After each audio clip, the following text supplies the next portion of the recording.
ഇപ്പോൾ നമ്മളിപ്പോൾ ഒരു പോലീസ് ക്യാരക്ടറിനെ കണ്ടു കഴിഞ്ഞാൽ ചിലപ്പോൾ അത് അയാൾ ചെയ്ത വേറെ ഏതെങ്കിലും റോളൊക്കെ നമ്മുടെ മനസ്സിലേക്ക് വരും. അങ്ങനെ ഒന്നും വരരുതെന്ന് ഞങ്ങൾക്കൊരു നിർബന്ധം ഉണ്ടായിരുന്നു. ഇത് വിജയിനെ ക്യാമറമാൻ ആക്കിയപ്പോൾ ഒരുപാട് പേര് അത് വേണമെന്ന് ചോദിച്ചായിരുന്നു.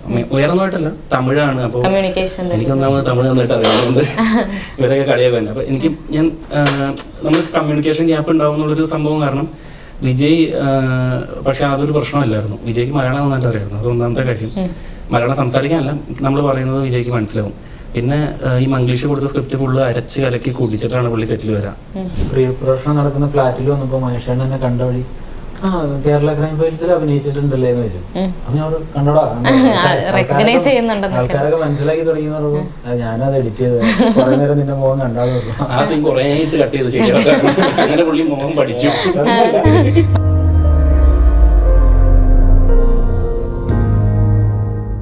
അപ്പം സിനിമയിൽ ഈ ഒരു ഓഫീസ് ആംബിയൻസ് ഷൂട്ട് ചെയ്തല്ലോ, അതെങ്ങനെയായിരുന്നു? ഒരു ഓഫീസ് തന്നെ എടുത്തായിരുന്നു അതോ സെറ്റ് ഇട്ടതാണോ? അതിന്റെ ഒരു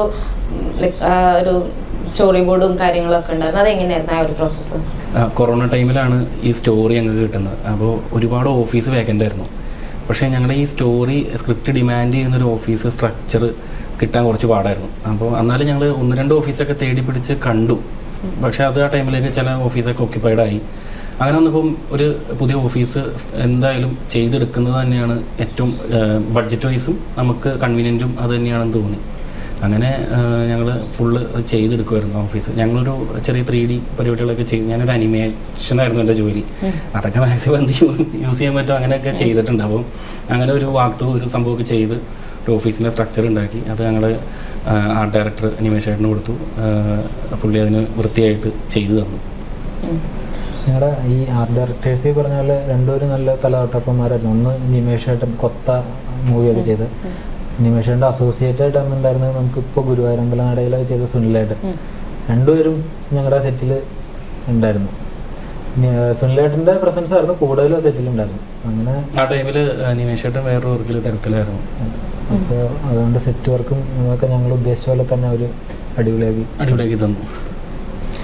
ഇപ്പൊ സിനിമ നമ്മുടെ കേരളത്തിൽ ഇപ്പം 100-ലധികം തിയേറ്റേഴ്സിലുണ്ട്.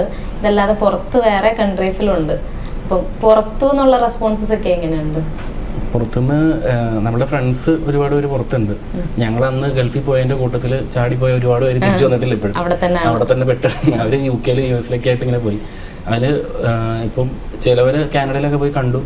നല്ല അഭിപ്രായങ്ങളാണ് കേൾക്കുന്നതെന്ന് അവർ പറയുന്നുണ്ട്. അപ്പോൾ അത് കേൾക്കുമ്പോൾ നമുക്ക് ഭയങ്കര സന്തോഷമാണ്. നമുക്ക് അല്ലാതെ വേറെ കണക്ഷനൊന്നും ആ ഭാഗമൊന്നും ആയിട്ടില്ല. അതുകൊണ്ട് മറ്റെല്ലാവരും പറയുന്നത് അവിടെ ആളുണ്ടായിരുന്നു എന്നൊക്കെ എല്ലാ ദിവസവും വിളിച്ചു പറയും. ഇവരൊക്കെ നിൽക്കുന്നതിനൊക്കെ ഒരു 200-250 കിലോമീറ്റർ ദൂരേക്കാണ് ചില തിയേറ്റേഴ്സ്. അപ്പോൾ അവർ അവിടെ നിന്ന് ഏതെങ്കിലും കണക്ഷനൊക്കെ എടുത്ത് രാത്രി ആകുമ്പോൾ മെസ്സേജ് അയക്കും, എടാ ഇത്ര ആൾക്കാരുണ്ടായിരുന്നു എന്നൊക്കെ പറഞ്ഞു. നല്ല സന്തോഷമുണ്ട്.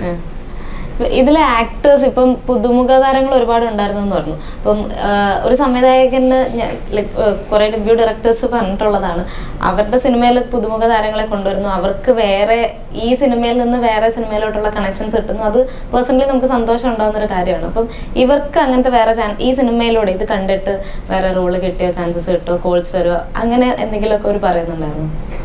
ഉണ്ടായിരുന്നു. 1-2 പേർക്ക് ചാൻസ് കിട്ടിയായിരുന്നു.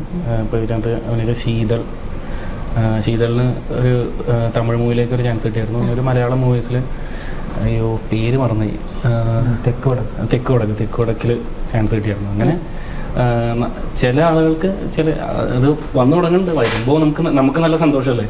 നമ്മുടെ ആദ്യത്തെ പടത്തിൽ ആദ്യമായിട്ട് അഭിനയിച്ച ആളുകൾക്ക് നല്ല ചാൻസുകൾ കിട്ടാന്ന് പറയുമ്പോൾ അടിപൊളിയല്ലേ. അതെ അതെ. ഇതിന്റെ സെക്കൻഡ് പാർട്ട് ഉണ്ടാവോ? സെക്കൻഡ് പാർട്ടിന്റെ ഒരു ഹിന്റ് തന്ന് നിർത്തിയിട്ടുണ്ട്. സെക്കൻഡ് പാർട്ടിന് വേണ്ടി നമ്മൾ ഈ ഫസ്റ്റ് പാർട്ട് കൊണ്ട് അവസാനിപ്പിച്ചതല്ല, ശരിക്കും ഇതൊരു ഒറ്റ സ്റ്റോറി തന്നെയായിരുന്നു. അപ്പോൾ ഞങ്ങളങ്ങനെ സെക്കൻഡിന് വേണ്ടി ഉണ്ടാക്കിയൊരു എൻ്റെ അല്ല അത്. അപ്പോൾ എന്തായാലും സെക്കൻഡ് ഉണ്ടാവും. ഇത് ഫുൾ ആവണമെങ്കിൽ സെക്കൻഡ് വേണം. അതെ. സെക്കൻഡ് സ്ക്രിപ്റ്റ് ഒക്കെ ലോക്കാണ്. അപ്പോൾ ഓൺലൈനായിട്ടുള്ള സ്ക്രിപ്റ്റായിട്ട് ഞങ്ങൾ ഇതുവരെ പൂർത്തീകരിച്ചിട്ടില്ല. എപ്പോഴത്തേക്കിനായിരിക്കും നമുക്ക് കാണാൻ പറ്റുന്നത്? അത് അപ്ഡേറ്റ് ചെയ്യാം. അതൊക്കെ വരത്തുള്ളൂ. അടുത്ത വർഷത്തേക്ക് ഉണ്ടാവോ? അത് ഇപ്പൊ ഇതിനകത്തേക്ക് കാല് വെച്ചോളൂ. ഒന്ന് ഇരുന്ന് എല്ലാ കാര്യങ്ങളും റെഡി ആയിട്ട് ഇതൊരു കരയ്ക്ക് എത്തിച്ചിട്ട് അടുത്ത പരിപാടിയിലേക്ക് കയറാന്നാണ് പ്ലാനുകളുണ്ട്. അതെന്തായാലും അതൊക്കെ അപ്ഡേറ്റ് ചെയ്യും. ഇനിയും ഇപ്പൊ ഗോളം എന്തായാലും തിയേറ്ററിൽ ഓടിക്കൊണ്ടിരിക്കുകയാണ്, ഒരുപാട് തിയേറ്ററിൽ. നെക്സ്റ്റ് പ്ലാൻ ഇനി എന്താണ്? അടുത്ത സിനിമ ഇപ്പം ഞാൻ ചോദിച്ചു, സെക്കൻഡ് പാർട്ടിൻ്റെ ചോദിച്ചു, അതാണോ അതോ വേറെ സിനിമകളാണോ, അതായത് അല്ലെങ്കിൽ സ്ക്രിപ്റ്റിൻ്റെ പരിപാടികൾക്ക് ഇരിക്കുകയാണോ, എന്താണ് നെക്സ്റ്റ് പ്ലാൻ? അതെന്താണെന്നുള്ളൊരു പ്ലാൻ ഞങ്ങളുടെ മനസ്സിലുണ്ട്. പക്ഷെ അതാണോ കറക്റ്റ് പ്ലാൻ ഞങ്ങൾ ചെയ്യേണ്ടതെന്നുള്ളത് വരും ദിവസങ്ങളിൽ തീരുമാനിച്ചിട്ട് അപ്ഡേഷൻ അറിയിക്കുന്നതാണ്.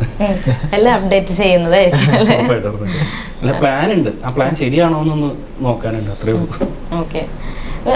ഈ സിനിമയിൽ അഭിനയിച്ച ഈ ഒരു ക്യാരക്ടർ കണ്ടിട്ട് അതിന് കിട്ടുന്ന റെസ്പോൺസസ് എങ്ങനെയുണ്ട്? അത് ആക്ച്വലി കുറച്ച് കുറവാണ്. കാരണം എഴുതിയതും അഭിനയിച്ച ഞാൻ തന്നെയാണെന്ന് പല ആൾക്കാർക്ക് മനസ്സിലായിട്ടില്ല. ചിലവര് ഞാനാണെന്ന് മനസ്സിലാവാതെ തന്നെ ആ ക്യാരക്ടർ നല്ലതാണെന്നൊക്കെ ഇങ്ങനെ പറയണ കേൾക്കുമ്പോൾ സന്തോഷമുണ്ട്. ഞാനല്ലാന്ന് അറിഞ്ഞിട്ടും കൂടി പറയുമ്പോൾ സന്തോഷമുണ്ട്. ഞാനാണെന്ന് അറിയാവുന്ന കുറേ പേര് വിളിച്ചിട്ട് ക്യാരക്ടറിനെ പറ്റി നല്ലത് പറഞ്ഞു. പക്ഷെ കൂടുതൽ അവർ പറയുന്നത് സ്ക്രിപ്റ്റ് നന്നായിരുന്നു, പിന്നെ സഞ്ജയിന്റെ ഡയറക്ഷൻ നന്നായിരുന്നു എന്നുള്ള കാര്യങ്ങളാണ്. ചെറിയ സങ്കടം എനിക്കുണ്ട്. കാരണം എനിക്ക് അഭിനേതാവാനായിരുന്നു കൂടുതൽ താല്പര്യം. അത് അത്ര ശ്രദ്ധിക്കപ്പെടാതെ പോകുന്നുണ്ടോ എന്നൊരു സംശയമുണ്ട്. നമുക്ക് കിട്ടേണ്ടത് കിട്ടും അല്ലേ? അതെ അതെ. അടുത്ത എന്തെങ്കിലും സിനിമകൾ ഇനിയും ഇല്ല, ആരും വിളിച്ചിട്ടില്ല. ഞാൻ ഇപ്പൊ ചോദിച്ചതേ ഉള്ളൂ. അങ്ങോട്ട് ഓഡീഷൻസ് ഒക്കെ ഓഡീഷൻസ് ഇനിയും ട്രൈ ചെയ്തിട്ടുണ്ട്. അങ്ങനെ ഓഡീഷൻ വഴി എനിക്ക് കേരള ക്രൈം ഫയൽസിൽ അഹമ്മദ് കട കേരള ക്രൈം ഫയൽസ് ഫസ്റ്റ് പാർട്ടിൽ ഒരു കൊച്ചു റോള് കിട്ടിയിരുന്നു. ഒരു ഹോട്ടലിന്റെ റിസപ്ഷനിസ്റ്റ് ആയിട്ട്. ആ കൊച്ചു റോള് ഞങ്ങൾ ഭയങ്കര ആഘോഷമാക്കി. എല്ലാ ഫ്രണ്ട്സും കൂടെ വണ്ടിയൊക്കെ വിളിച്ച് പോയി. മിഥുൻ അങ്ങനെ കുറെ പേരുണ്ട്. വണ്ടി എപ്പോഴും നമ്മുടെ ഇവിടെ ഉണ്ടാവും. അപ്പൊ ഞാനിപ്പോ ചെറിയ റോളാണെങ്കിലും കൊല്ലത്ത് അഭിനയിക്കാൻ വേണ്ടി പോകുമ്പോ എൻ്റെ കൂടെ ഒരു പടം തന്നെ ഉണ്ടാവും. എല്ലാരും കൂടി വരും. അവിടെ ചെന്ന് നമുക്ക് കിട്ടുന്ന റെമ്യൂണറേഷന്റെ ഒക്കെ പകുതി കൂടുതൽ കാശ് അവിടെ ഹോട്ടൽ എടുക്കാനും ഫുഡ് നോക്കാനായിട്ടാണ് കൂടുതൽ. റോഡ് ഭയങ്കര കോമഡിയാ. ഇത്രയും വലിയ സംഭവമൊക്കെ ആയിട്ട് അവിടെ പോയി ഡ്രസ്സൊക്കെ ചെയ്ത് ഞങ്ങളെല്ലാവരും നാട്ടുകാരെയും വീട്ടുകാരൊക്കെ വിളിച്ചു പറഞ്ഞ് അവിടെ റിസപ്ഷനിൽ ഇരിക്കും. ശരി, ഓക്കെ, കഴിഞ്ഞ പരിപാടി കഴിഞ്ഞു. ഇതാണ് സംഭവം. ഭയങ്കര ഒരു ആഘോഷമായിരുന്നു.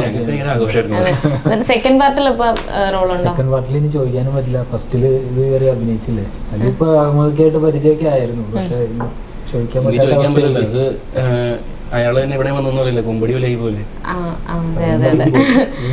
അഹമ്മദിക്കട വേറെ പ്രോജക്ട്സിൽ ട്രൈ ചെയ്യാലോ. അഹമ്മദൊക്കെ ഇന്റർവ്യൂ കേൾക്കണ്ടെങ്കിൽ അയച്ചു കൊടുത്ത് കാണാൻ പറയണം. ഈ സിനിമയിൽ മ്യൂസിക്കിന് വലിയൊരു റോളുണ്ട്. ഇപ്പം ക്ലൈമാക്സിലോട്ടൊക്കെ കൂടുതലും സെക്കൻഡ് ഹാഫ് ആണ് എടുത്തു പറയണത്. ക്ലൈമാക്സിലോട്ടൊക്കെ എത്തുമ്പോൾ മ്യൂസിക് വളരെ വലിയൊരു റോൾ ഇതിൽ വഹിച്ചിട്ടുണ്ട്. അപ്പം മ്യൂസിക് ഇല്ലാതെ മ്യൂസിക് ഉണ്ടായിട്ടും ഔട്ട് നിങ്ങൾ കണ്ടിട്ടുണ്ട്. So with and without music ഇതിന്റെ ഒരു ഡിഫറൻസ് എങ്ങനെ പറയാൻ പറ്റും? പടം ലിഫ്റ്റ് ചെയ്തു എന്ന് പറയും. എബിച്ചേട്ടനാണ് മ്യൂസിക്, എബി സാൽവിൻ തോമസ്. പുള്ളിയുടെ ആദ്യത്തെ സ്വന്തമായിട്ടുള്ള പരിപാടിയാണ്.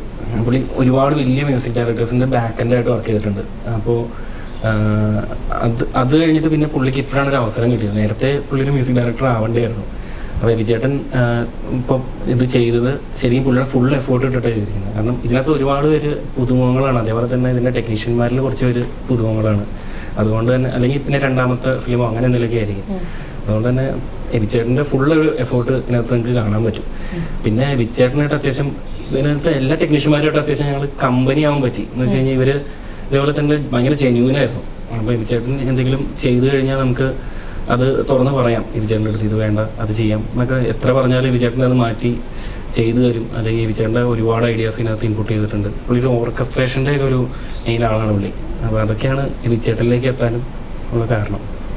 ഈ ബാക്കി ക്രൂ മെമ്പേഴ്സിനെ പറ്റിയും കൂടെ ബാക്കി പിന്നെ എഡിറ്റ് ചെയ്തിരിക്കുന്നത് മഹേഷ് മോനേന്താണ്. ഇത് ഈ കേരള ക്രൈം ഫയൽസിൻ്റെ എഡിറ്ററാണ്. അത് ഒരു കോയിൻസിഡൻസ് ആയിട്ട് വന്നതാണ്. മഹേഷ് ഏട്ടനെ പറ്റി പറയുകയാണെങ്കിൽ ആട്ടത്തിൻ്റെ എഡിറ്റർ മഹേഷ് ഏട്ടനാണ്. മഹേഷ് ഏട്ടൻ നമ്മൾ പുറത്തുനിന്ന് കാണുമ്പോൾ മഹേഷ് ഏട്ടൻ അധികം സംസാരിക്കൊന്നുമില്ല. അപ്പോൾ എനിക്കൊരു പേടിയുണ്ടായിരുന്നു. ഞാനും എഡിറ്ററാണ് ശരിക്കും, അനിമേഷൻ എഡിറ്റർ, ഇതൊക്കെ തന്നെയായിരുന്നു എൻ്റെ ജോലി. അപ്പം ഞാൻ ഇവൻ്റെ അടുത്ത് പറയായിരുന്നു, എടാ ഇത് എങ്ങനെയായിരിക്കും പരിപാടി എന്നൊക്കെ കണ്ട് മഹേഷ് ഏട്ടനായിട്ട് ഇരുന്ന് ഒരു 2 hours മഹേഷ് ഏട്ടനോട് സംസാരിച്ച് കഴിഞ്ഞപ്പോഴേക്കും പുള്ളിയായിട്ട് കമ്പനി.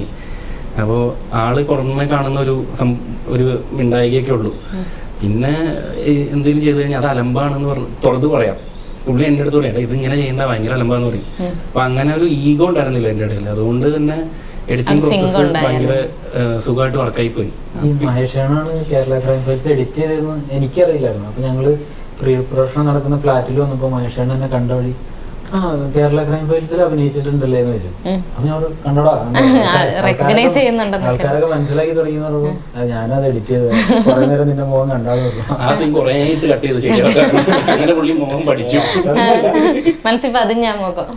എനിക്ക് ആദ്യം ഒരു ഇത് ആൾക്കാർ തിരിച്ചറിഞ്ഞു തുടങ്ങിയില്ല. അങ്ങനെ ഞാൻ പെട്ടെന്ന് മഹേഷേട്ടനായിട്ട് സിങ്കാണ് ആ ഒരു കോൺവെർസേഷനിലൂടെ. അങ്ങനെയാണ് മഹേഷേട്ടൻ. പിന്നെ വിജയ് ആണ് ക്യാമറ ചെയ്തിരിക്കുന്നത്. തമിഴാണ് വിജയ്. ഇരട്ട സിനിമയുടെ ക്യാമറമാനാണ്. ഷൈജുക്കാരുടെ അസിസ്റ്റന്റ് ആണ്. ഷൈജുക്കാർ ഇതിന്റെ വിക്രം സിനിമയുടെ ഒക്കെ അസിസ്റ്റന്റ് ആയിരുന്നു, വിക്രത്തിന്റെ ഒക്കെ.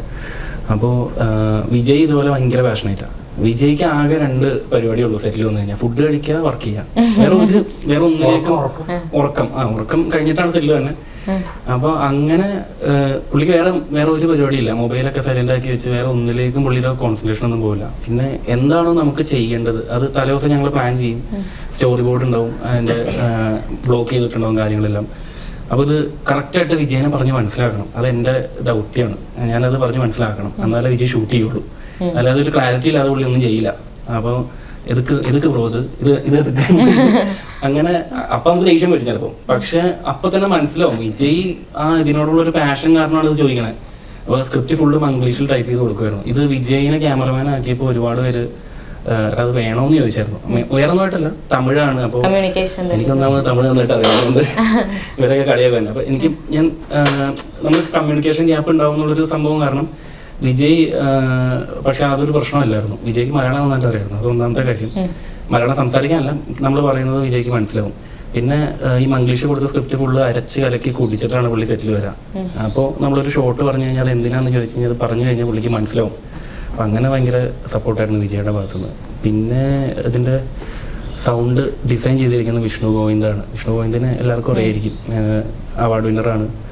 അപ്പം വിഷ്ണു ചേട്ടന് ഇതുപോലെ ഭയങ്കര എന്താ പറയുക, നമ്മളുടെ ഇൻപുട്സ് പുള്ളി സ്വീകരിക്കും, പുള്ളി നമുക്ക് ഇൻപുട്സ് തരും, അതിൽ നിന്ന് നല്ലൊരു ഔട്ട്പുട്ട് ഉണ്ടാവും. അങ്ങനെയാണ് വിഷ്ണു ചേട്ടനായിട്ടുള്ളൊരു കോംബോ. വിഷ്ണു ചേട്ടന് ഈ പറഞ്ഞാൽ അതിനകത്ത് ഓരോ ചെറിയ ചെറിയ മൈന്യൂട്ടായിട്ടുള്ള കാര്യങ്ങളാണെങ്കിലും പുള്ളി അത് എല്ലാം എടുത്ത് സർജിക്കൽ പരിപാടികൾ ചെയ്ത് അറുത്ത് മുറിച്ചിട്ടിട്ട് എനിക്ക് കാണിച്ചു തരും. എല്ലാ ദിവസവും എന്നെ വിളിക്കും. ഏകദേശം എൻ്റെ വീട് പെരുമ്പാവൂരിൻ്റെ അടുത്താണ്. വിഷ്ണു ചേട്ടൻ ഏകദേശം ഒരു ആലുവ അടുത്തായിട്ടാണ്. അപ്പം എല്ലാ ദിവസവും വിളിക്കും. മിക്ക ദിവസം വിളിച്ചിട്ട് നീ വാ കാണാം എന്ന് പറഞ്ഞിട്ട് ഓരോ ചെറിയ ഭാഗങ്ങളും ചെയ്തിട്ട് കാണിച്ചു തരും. അത് അങ്ങനെ ആരും ചെയ്യുമെന്ന് എനിക്ക് അറിയില്ല. വിഷ്ണു ചേട്ടൻ അങ്ങനെ ചെയ്യും. അപ്പോൾ അതിൽ നിന്നും നല്ലൊരു ഔട്ട്പുട്ട് ഉണ്ടാക്കാൻ പറ്റിയിട്ടുണ്ട്. ഇതിൽ കാസ്റ്റിംഗിൽ എടുത്തു വെക്കേണ്ടതാണ് രഞ്ജിത്ത് അവതരിപ്പിച്ച ഒരു പോലീസ് വേഷം. അപ്പം രഞ്ജിത്തിനെ കാസ്റ്റ് ചെയ്യാനുണ്ടായ ഒരു കോർ റീസൺ എന്തായിരുന്നു? രഞ്ജിത്ത് ആക്ച്വലി ഞങ്ങൾക്ക് ഇതിനകത്ത് എല്ലാ ക്യാരക്ടേഴ്സിനെയും പുതിയ ആളുകളെ വെച്ച് ചെയ്യണമെന്ന് ആഗ്രഹം ഉണ്ടായിരുന്നു. പിന്നെ നമ്മുടെ ഇൻഡസ്ട്രിയിൽ ഇപ്പം ഇതിനകത്ത് നോക്കിയാൽ അറിയാം, പുതിയ ആളുകളുണ്ട്, നല്ല എക്സ്പീരിയൻസ് ആയിട്ടുള്ള സിദ്ദീഖ, ലൻസറേട്ടൻ, ദിലീഷേട്ടൻ, ഇതിലുള്ള സണ്ണി വെയിൻ, ഇതിലുള്ള എല്ലാവരും ഉണ്ട്. അപ്പം രഞ്ജിത്തിലേക്ക് എത്തുന്ന വെച്ച് കഴിഞ്ഞാൽ ആ ഒരു പോലീസ് ഓഫീസർ എന്ന് പറഞ്ഞാൽ ഞങ്ങൾ ഉണ്ടാക്കി വെച്ചിരിക്കുന്ന ഒരു ക്യാരക്ടർ ഉണ്ട്. അത് ചെയ്യണമെങ്കിൽ ഒന്നല്ലെങ്കിൽ ഒരു പുതിയ ആളായിരിക്കണം.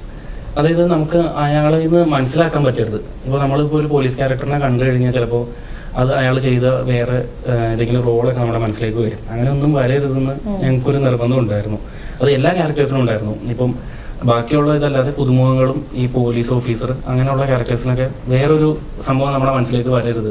നമ്മൾ എന്താണോ കൊടുത്തിരിക്കുന്നത് അത് പുതുമയോടുകൂടി തന്നെ പുറത്തേക്ക് വരണം എന്നുള്ളൊരു ആഗ്രഹം ഉണ്ടായിരുന്നു. പിന്നെ രഞ്ജിത്തിനെ സംബന്ധിച്ച് രഞ്ജിത്തിൻ്റെ അടുത്ത് നമ്മൾ പറയാണ് ഈ ബിൽഡിങ്ങിൽ നിന്ന് എടുത്തൊന്ന് ചാടണം എന്ന് പറഞ്ഞാൽ പുള്ളി ചാടും. പുള്ളി എന്താ പറയുക, നമുക്ക് എത്രത്തോളം ഒരു ആക്ടറിന് ഇൻവോൾവ് ചെയ്ത് പുള്ളി കുറച്ച് ഭയങ്കരമായിട്ട് അതിനു വേണ്ടി പ്രയത്നിക്കും. മീൻസ് എന്തും ചെയ്യും. ചെയ്യാം. കൈയൊടിഞ്ഞാലോ കാലൊടിഞ്ഞാലോ ഒന്നും പുള്ളിക്ക് പ്രശ്നമില്ല. ആ വണ്ടിയുടെ പുറകെ ഓടുന്ന ഒരു സംഭവമാണ്. അതൊക്കെ പുള്ളി തന്നെ ഓടി കയറുവാണ്. മീൻസ് അതിനെ ഡ്യൂപ്പോ ഒന്നും പുള്ളിക്ക് നമ്മൾ പറഞ്ഞു കഴിഞ്ഞാൽ ചിലപ്പോൾ ഡ്യൂപ്പ് ഇട്ട് ചെയ്യിപ്പിക്കായിരിക്കും. പക്ഷെ പുള്ളി അത് ചെയ്യാൻ റെഡിയാണ്. എല്ലാ റിസ്ക് എടുക്കാനും എല്ലാ കാര്യങ്ങളും ചെയ്യാനും. മമ്മൂക്ക പറഞ്ഞ പോലെ എല്ലാം തേച്ച് മിനുക്കി എത്രത്തോളം കൊണ്ടുപോകാൻ പറ്റും അത്രത്തോളം പുള്ളി ചെയ്യാൻ റെഡിയാണ്. ഞങ്ങളെ സംബന്ധിച്ച് അത് ഒരു പോസിറ്റീവായിട്ടുള്ളൊരു കാര്യമായിരുന്നു. ഒരു പുതിയ പോലീസ് ഓഫീസർ അതാണ്. ഓക്കെ, അപ്പൊ ഇതൊക്കെയാണ് വിശേഷങ്ങള്. ഇപ്പം ഒരുപാട് സന്തോഷം. ആദ്യമേ ചെയ്ത സിനിമ ഇത്രയും വലിയ സക്സസ് ആയി കാണുന്നതിൽ ഒരുപാട് സന്തോഷമുണ്ട്. ഒരുപാട് സിനിമ മോഹിക്കുന്ന, സിനിമ ആഗ്രഹിക്കുന്ന, സിനിമയ്ക്ക് ട്രൈ ചെയ്യുന്ന ഒരുപാട് പേർക്ക് വലിയൊരു മോട്ടിവേഷൻ തന്നെയാണ് നിങ്ങൾ രണ്ടുപേരും, ഉറപ്പായിട്ടും. അപ്പം ഇനിയും ഇതുപോലത്തെ ഒരുപാട് നല്ല നല്ല പ്രോജക്ട്സ് ഇനിയും ഉണ്ടാകട്ടെ. ഒരുപാട് സിനിമകൾ ഞങ്ങൾക്കും ആസ് എൻ ഓഡിയൻസ് ഞങ്ങൾക്കും ഒരുപാട് നല്ല സിനിമകൾ കാണാൻ പറ്റട്ടെ. Thank you so much and all the best. Thanks.